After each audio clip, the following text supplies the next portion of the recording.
कक्षा 10 की जो आपकी प्रश्नावली 6.3 है बच्चों। अब हम उसके आपके दूसरे वाले क्वेश्चन को सॉल्व करते हैं। तो उसके बाद इसमें लिखा है बच्चों की आकृति 6.35 में जो त्रिभुज ODC है, ODC ये वाला जो ODC त्रिभुज है, ये अगर समरूप है, ये इसका चिन्ह का मतलब होता है बच्चों समरूप, यानी ये वाला दोनों आपस में समरूप हैं। OBA ये वाला त्रिभुज, ऊपर वाला त्रिभुज और ये नीचे वाला त्रिभुज, ठीक है कि नहीं, ये समरूप हैं। तो आपको ये भी चीज़ दी गई है कि जो आपका कोण BOC है, BOC की तरह बच्चों BOC, यानी इधर से आप इधर की ओर जाएंगे, ये वाला कोण कितना है बच्चों 125 डिग्री है। और CDO इस ऊपर वाले त्रिभुज में ये जो CDO है वो आपका 70 डिग्री है। तो आपको एंगल DOC ये इधर वाला आपको निकालना है कोण, यानी ये वाला कोण आपको निकाल के बताना है ये कितना है। साथ में DCO, साथ में आपको बताना है कि फिर DCO यानी ये वाला कोण कितना होगा ये भी बताना है। और साथ में बताना है OAB ये वाला एंगल आपको बताना है। तो देखिए हम सबसे पहले क्या करेंगे, सबसे पहले हम इस वाले त्रिभुज यानी कि आपका ये जो COD है, या आप बोल सकते हैं इसको DOC, ये पहला वाला हम इसको निकालेंगे सबसे पहले, इस वाले कोण को। उसको कैसे निकाल सकते हैं, तो देखिए बच्चों अगर हम इसको गौर से देखते हैं आकृति को, तो ये जो DB है वो एक सीधी रेखा है। इस सीधी रेखा पर अगर हम इसको यहाँ पर बंद कर लें, अगर इतना हम बंद करते हैं बच्चों, तो यहाँ पर ये जो कोण है जिसको हमें अभी निकालना है DOC ये वाला, और ये जो आपका 125 है, ये दोनों मिलकर एक सीधी रेखा पर बनने वाले दो कोण हैं, यानी ये यहाँ पर रैखिक युग्म यानी कि लीनियर पेयर बना रहे हैं। लीनियर पेयर क्या कहता है कि इन दोनों को जोड़ने पर आपका 180 आना चाहिए, ठीक है कि नहीं। तो हमने सबसे पहले बच्चों इसमें क्या लिखा है कि जो DOB है, यानी ये जो आपकी लाइन है DOB, ये एक सीधी रेखा है, एक स्ट्रेट लाइन है। DOB एक सरल रेखा है, इस वजह से जो आपका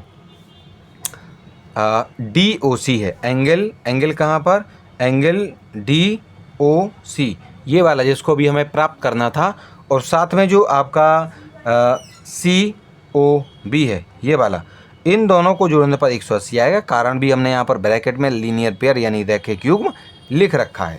अब यहाँ पर हमें DOC तो निकालना ही था, जबकि COB 125 है हमारा, वो हमें दे रखा था यहाँ, और बराबर में दोनों को जोड़ने पर 180 आ रहा है, ठीक है कि नहीं। चलो तो DOC को तो हम यहीं रखेंगे और 125 को हम वहाँ ले जाएंगे 180 के साथ, तो ये घटाने में यानी माइनस में हो जाएगा। DOC यहीं रखेंगे, इन दोनों को बच्चों हम घटाएंगे तो आपका जवाब आएगा 55 यानी 55 डिग्री, ठीक है कि नहीं। यानी इस प्रकार से जो DOC है वो आपका कितना हो गया है 55 डिग्री आपका प्राप्त हो चुका है। तो हमने यहाँ पर इन दोनों के दोनों ये जो हमारे चित्र थे, इन दोनों चित्रों को तो इन दोनों त्रिभुजों को, ये जो आपका छोटा वाला त्रिभुज था जिसका नाम था DOC, हमने यहाँ पे इसको बना लिया है, और हमारा था AOB, हमने उसको इसमें बना लिया है। यहाँ पर आपका जो है AOB इसको यहाँ पर बना लिया।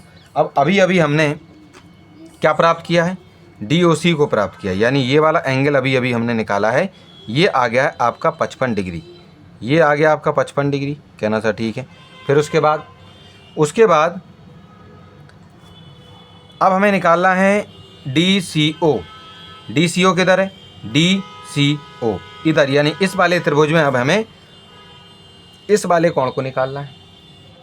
हमें CDO पहले से ही 70 दे रखा था, ये देखिए ये पहले से हमें 70 डिग्री दे रखा है। और जब कभी किसी त्रिभुज में हमें दो कोण दिए जाएँ, तीसरा निकालना हो, तो हम जानते हैं कि इनके इस त्रिभुज के अंदर वाले यानी इंटीरियर वाले तीनों कोणों को जोड़ने पर 180 आता है। तो हम क्या करेंगे, इस वाले त्रिभुज में, यानी हम लिखेंगे यहाँ पर क्या लिखेंगे कि आपका ये जो ट्राइंगल है, त्रिभुज DOC है, DOC जो आपका त्रिभुज है, इसमें DCO यानी ये वाला जो अभी हमें पता ही नहीं है, वो उसको जोड़ने पर किसके साथ, CDO के साथ, तो CDO ये वाला, और साथ में DOC यानी DOC ये वाला, यानी इन तीनों को जोड़ने पर 180 आना चाहिए। हमें DCO तो पता नहीं है, DCO तो पता है ही नहीं, तो उसकी जगह पर हमने खाली छोड़ दिया। CDO ये 70 था, हमने 70 लिखा, प्लस DOC ये 55 था, हमने उसकी जगह 55 लिखा, बराबर की जगह बराबर लगाया, 180 की जगह 180 लिख दिया। ठीक है कि नहीं। अब देखो DCO की जगह पर DCO है 70 और 55 जोड़ने पर 125 होते हैं और बराबर में 180 डिग्री। ठीक है कि नहीं। अब जो DCO है, DCO की जगह पर हम DCO को ही रखेंगे, जबकि 125 को 180 के साथ इस तरफ भेज देंगे तो ये घटाने में हो जाएगा। बाद में इन दोनों को जब हम घटाएंगे तो जवाब हो जाएगा आपका 55 डिग्री, यानी जो आपका जो एंगल DCO है वो कितना हो जाएगा 55 डिग्री, यानी जो ये कितना हो जाएगा बच्चों आपका 55 डिग्री हो जाने वाला है। ये भी आपका कितना निकल के आ गया 55 डिग्री। दोनों के दोनों आपके क्या हो जाएंगे 55 डिग्री हो जाएंगे। अब उसके बाद हमसे इसमें इस क्वेश्चन में क्या निकालने के लिए कहा गया था, उन्होंने कहा था कि आप OAB निकालिए। इसमें अब हमें OAB निकालना है, आपका OAB निकालना है, यानी OAB के लिए हम क्या करेंगे, देखिए ये हमारा त्रिभुज था। हमें सबसे पहले शुरुआत में क्या दे रखा था, यहाँ सबसे पहले शुरुआत में क्या दे रखा था कि जो ODC और OAB है, यानी ODC ये और जो OAB है ये दोनों के दोनों त्रिभुज आपस में क्या हैं समरूप हैं, यानी कि सिमिलर है। यानी यहाँ पर ये जो दोनों बने हैं त्रिभुज ये आपस में सिमिलर यानी समरूप थे, कहना ठीक है। अगर ये दोनों समरूप हैं तो इनके जो संगत कोण हैं, यानी जो करस्पॉन्डिंग एंगल्स हैं वो भी बराबर होने चाहिए। तो अगर हम देखें कि कौन किसके करस्पॉन्डिंग होगा, तो देखो इसमें ये चित्र ऊपर बना है, ये इधर नीचे है नुकीला वाला हिस्सा, तो हम क्या करेंगे इसको आपको जो है हम ऐसे रख लेंगे इस वाले को। ठीक है कि नहीं। अब इसमें हमें कहा गया था आप निकालिए OAB, किधर इसमें बताओ OAB, ये रहा O, ये रहा A और ये रहा B।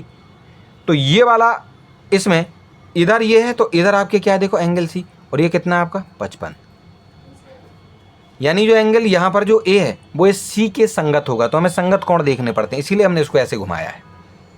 और इधर वाला आपका 70 हो जाएगा और इधर वाला आपका 55 हो जाएगा, क्योंकि ये दोनों के दोनों कोण आपके सिमिलर यानी समरूप हैं, तो संगत कोण भी बराबर होंगे। लेकिन केवल और केवल उन्होंने हमसे अभी इस दूसरे वाले त्रिभुज का केवल एक कोण यानी OAB ही पूछा है।